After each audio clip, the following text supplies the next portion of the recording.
माझ्या भाग्याचं माझ्या सोख्याचं लीण सोन्याचं माझं कुंकू रोज पूजिते रोज जपिते लाख मोलाचं माझं कुंकू हा हा हा कुंकू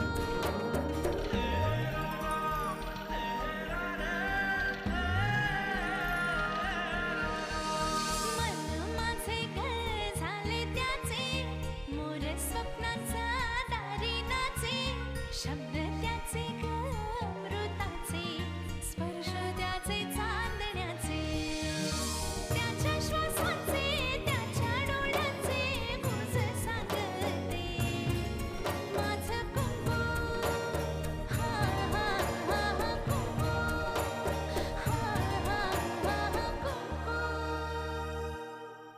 तो युगंधराचा कार्टा रमावतीला गेला होता हे तुला माहित नव्हतं? तुला माहित होतं, जानकीला माहित होतं, तुम्हा दोघींना सगळं सगळं माहित होतं. तुझ्यासाठी मी अख्ख्या जगाशी लढायला तयार आहे. मीही तुझ्यासाठी काहीही करायला तयार आहे. मला एक अत्यंत विश्वासातला माणूस हवा आहे. जेवढा तुम्ही अमृतावर दबाव आणाल तेवढ्या तिच्या त्या मुलाबद्दलच्या भावना दृढ होत जातील. उगाच शब्द माहिती आहेत म्हणून वाटेल तेव्हा वाटेल तसे वापरायचे नसतात अहिल्या.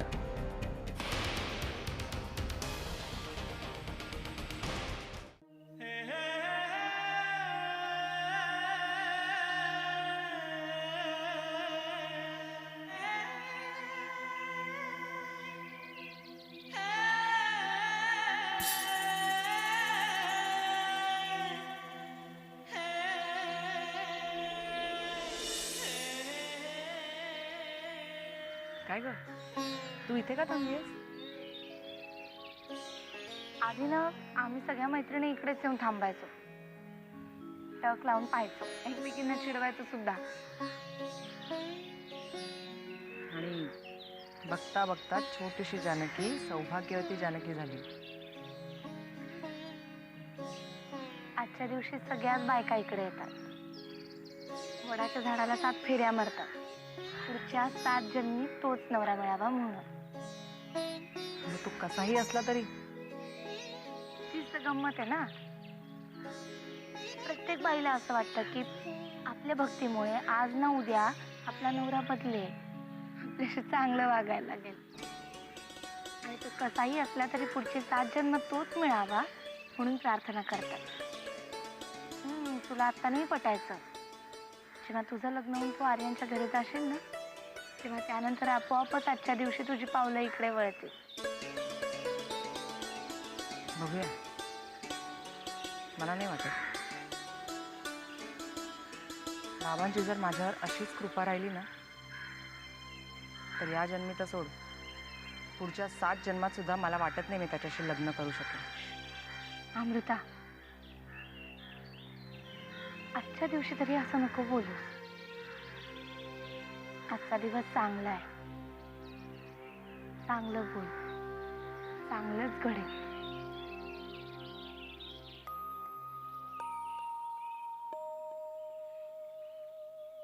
जानकी,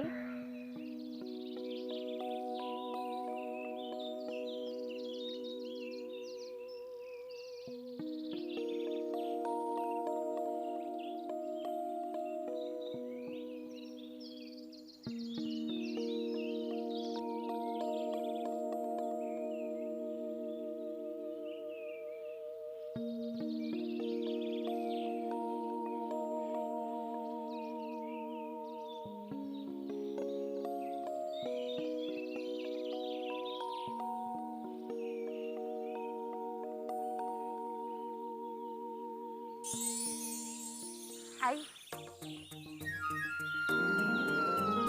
माझ्या भाग्याचं माझ्या सोख्याचं लीण सोन्याचं माझं कुंकू रोज पूजिते रोज जपिते लाख मोलाचं माझं कुंकू हा हा हा कुंकू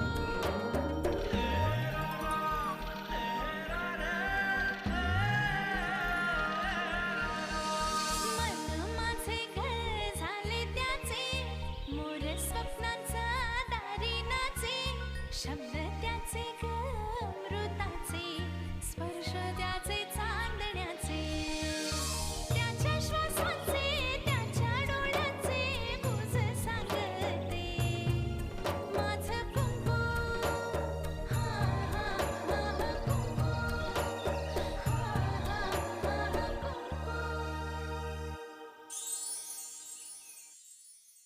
गुड मॉर्निंग.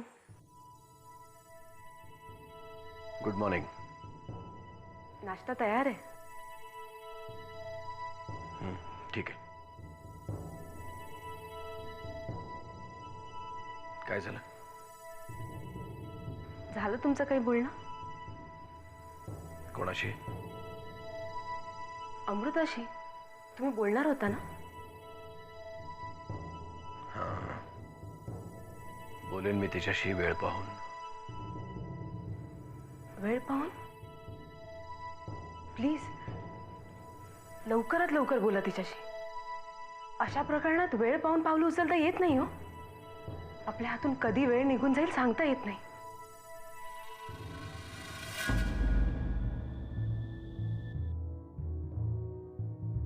बोलेन बोलेन मी तिच्याशी लवकरात लवकर. तुला काय म्हणायचंय कळतंय मला, पण आत्ता जरा कामात आहे मी. So if you don't mind. या इट्स ओके. येते मी.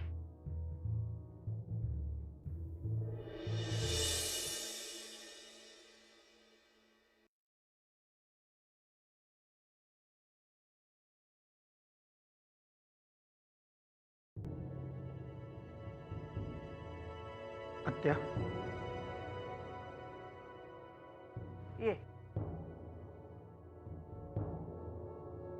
काय रे? तुझ्याकडे थोडासा वेळ असेल तर तुझ्याशी थोडं बोलायचं होतं. चेष्टा करतोस काय रे म्हातारीची? अरे आता माझा सगळा उरलेला वेळ फक्त नामस्मरणासाठी आणि तुमच्यासाठीच आहे. बोल ना, काय झालं? नाही झालं काही नाही, जरा अमृताविषयी बोलायचं होतं. अमृताविषयी का आर्यनविषयी? इनफॅक्ट दोघांबद्दलच. मग बोल ना. आत्या, मी अमृताला वचन देऊन बसलो आहे. तिला संपूर्ण सहकार्य करेन असं सांगितलं आहे. पण आता मला शंका येते, मी किंवा आपण कोणीही हे सगळं कसं निभावून नेणार आहोत. दादाचा सगळा रागरंग बघता हे सगळं अवघड वाटत चाललंय मला. त्यांच्या लग्नाबद्दलच म्हणतोयस ना? दुसरं काय आत्या? मग तू काही चिंता करू नकोस, सगळं काही व्यवस्थित होईल. देवान डोकं दिलंय ना, ते जरा शांतपणे वापरायला शिका. ते सगळं काही शक्य होतं. म्हणजे ते तू दादाच्या आणि जानकीच्या लग्नाच्या वेळेला जसं वापरलंस तसंच ना? हो ना. आता त्यावेळेस तू काय कमी अकांतांडव केलंस? पण आता झालं ना सगळं नीट. जानकी या घरात आल्यामुळे सगळ्या घराला केवढा मोठा आधार मिळालाय. आणि जानकी सुद्धा खुश आहे. हे थोडक्यात काय, आपण आपलं म्हणत राहायचं. जे होतं ते सगळं चांगल्यासाठीच होतं, हो की नाही? मिळालं? तुझ्या शंकेचं उत्तर मिळालं तुला? नाही, अजून नाही मिळालं उत्तर. एवढं वचन तर देऊन बसलोय त्या पोरीला. आता ते निभावण्याचं बळ तो ईश्वर मला देवो, एवढीच प्रार्थना आहे. शेवटी सगळं करता करविता तोच आहे रे. त्याच्या मर्जीप्रमाणेच तर सगळं होणार. आपण फक्त स्वीकारायचं. कर, तू नामस्मरण कर.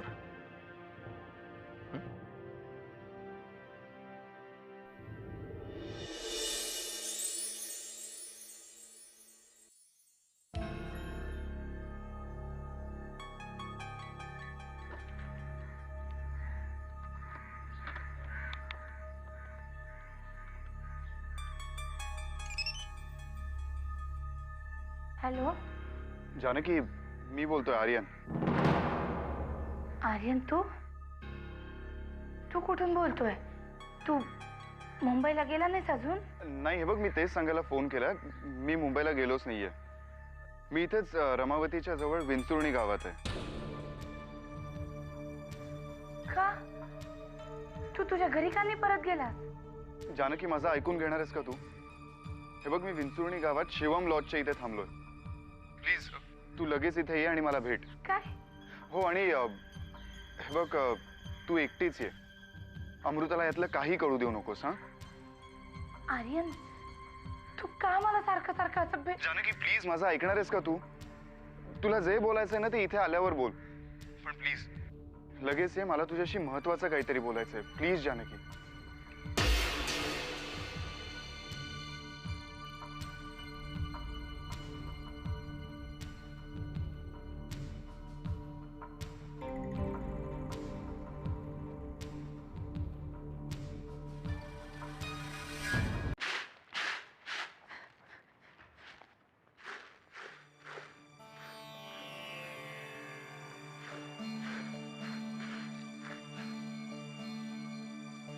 काय ग, कुठं चाललीस?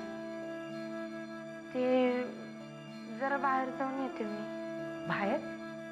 बाहेर कुठं? आणि एकटीच चाललीस वय? तर जाताना एवढे प्रश्न विचारणार आहेत का? तुम्ही ताईकडे जाऊन येते, एकटी आहे ना ती म्हणून. मग असं पटकन सांग की. मला उगीच प्रश्न कशाला विचारायला लावतीस? जा. मी काय तुला अडवणार होते वय?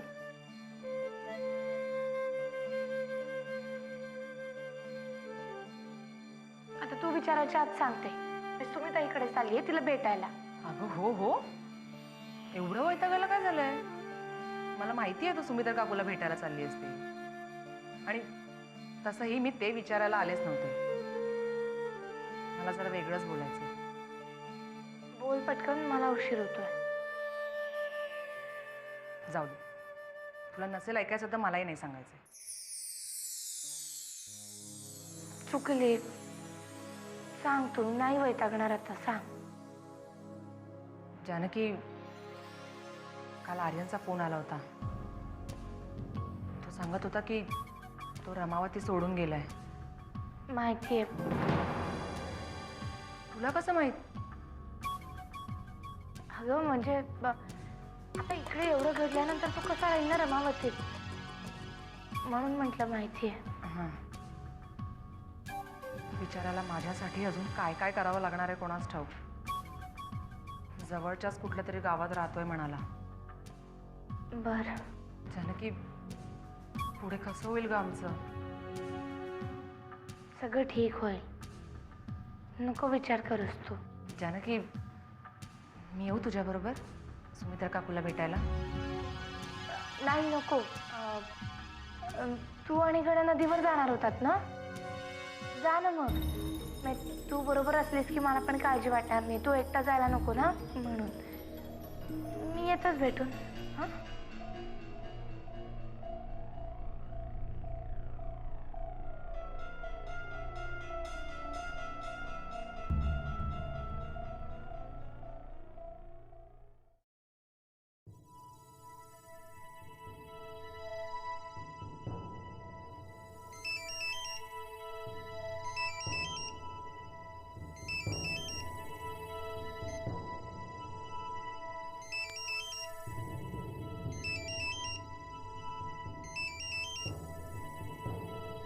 अमृता, अमृता बाळा, रागावलीस माझ्यावर? अगं बोल ना माझ्याशी. काय बोलू मी? बाबा, मला जे बोलायचं आहे ते तुम्हाला माहिती आहे, आणि त्यावर तुम्ही काय बोलणार आहात ते मला माहिती आहे.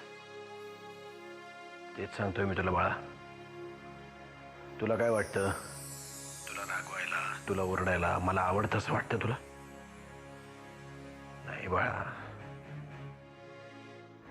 जीव तुटतो माझा तुझ्यासाठी. अमृता, सतत तुझा विचार असतो माझ्या डोक्यात. माझं जे आहे ते सगळं तुझंच आहे ना. मग तुला दुखावून कसं समाधान मिळेल मला? पण असे का वागता तुम्ही? बाबा, माझं खरंच खूप प्रेम आहे. लहान आहेस तू अजून. हे बघ,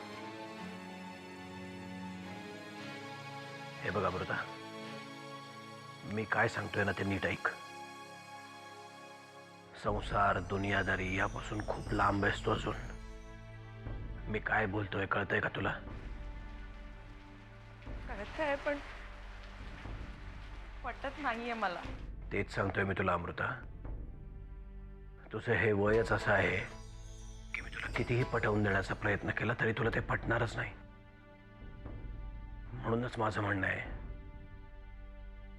की आता तू फक्त माझ्या बोलण्यावर आणि माझ्यावर विश्वास टाक. माझंही खूप खूप प्रेम आहे बाळा तुझ्यावर. तुझ्याशिवाय माझ्या आयुष्यात दुसरं काही नाहीये. बाबा मला सुद्धा तुम्हाला दुखवून काही करायचं नाही हो. आता आता आपल्या दोघांमध्ये कुठलाही परंतु येऊ द्यायचा नाही बाळा. आणि आता तू लवकर घरी ये बघू. खूप मिस करतोय मी तुला.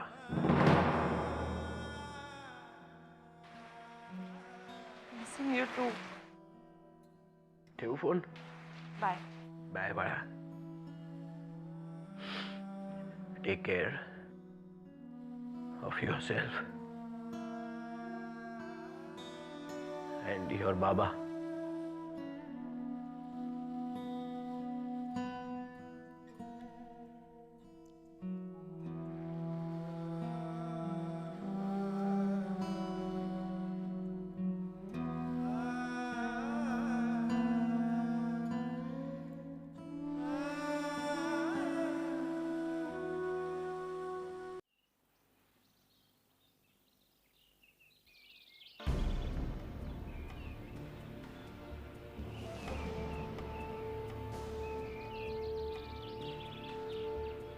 उशीर झाला तुला? नाही म्हणजे 15 मिनिटं झाली वाट बघत होतो तुझी. हो निघताना थोडी गडबड झाली. मला का बोलवलं इकडं? हां हां तुला ते सांगायचं होतं की मी इकडे विंचरुणीतच राहणार आहे. त्या शिवम लॉजमध्ये राहत होतो पण आता एखाद्या गेस्ट हाऊसमध्ये शिफ्ट होईन. एवढंच? हे सांगाल तुम्हाला इकडे बोलवलं आर्यन? आणि तू माहिती आहे ना मला असं भेटायला येणं नाही आवडत. थांब जानकी. चुकलं माझं. जानकी हे बघ मी तुला माझी मैत्रीण मानतो आणि मैत्रीच्या हक्काने तुला इथे भेटायला बोलवलं. पण मी हे विसरतो ना की तू आधी नरसिंह किल्लेदारांची बायको आहेस आणि मग इतर कोणीही.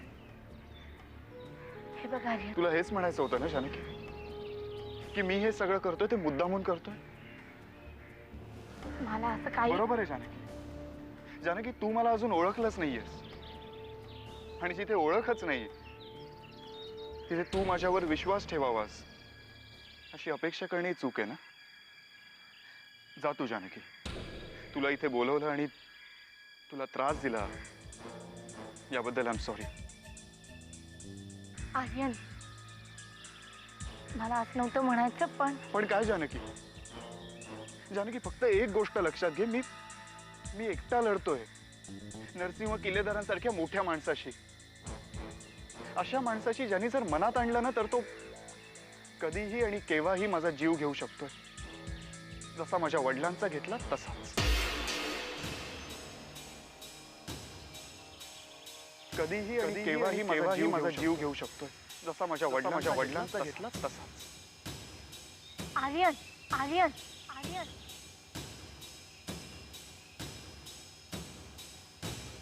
त्यांनी तुझ्या वडिलांना नाही मारलं. जानकी मला आता या विषयावर चर्चा नाही करायची. विषय तू काढलायस आर्यन. हो पण तुला ऐकून घ्यावं लागेल. का ऐकून घेऊ तुझं जानकी? इकडे तू म्हणतेस माझं ऐकून घे, तिकडे अमृता म्हणते माझं ऐकून घे. या सगळ्यात माझी किती कोंडी होती ना हे मात्र कोणीच लक्षात घेत नाहीये. का असं काय बोलले ते तुला? तुला माहितीये जानकी काल अमृताने मला फोन करून काय सुचवलं? जानकी अमृता मला म्हणाली की आर्यन आपण दोघं पळून जाऊया. असं म्हणाली ती? जानकी आता तूच मला सांग अमृताला पळून नेऊ तरी कुठे? नरसिंह किल्लेदारांना कळलं तर त्यांची माणसं पाताळातूनही शोधून काढून जीव घेतील माझा. मला एक कळत नाहीये की असं बोलूच कसं शकते. ती असं बोलली म्हणूनच एवढा डिस्टर्ब दे मी. बघ जानकी, मला अमृता हवी आहे, अगदी मनापासून हवी आहे, पण असले भलते सलते उद्योग करून नाही. मीही तुम्हाला असलं काही करू देणार नाही.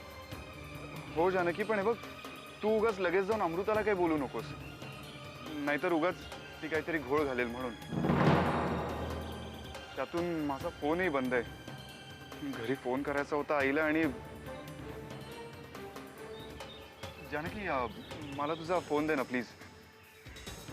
तू तर मला फोन केला होता. जानकी, तुम्ही PCO वरनं केला होता. दे ना प्लीज, एक कॉल करायचा आहे प्लीज.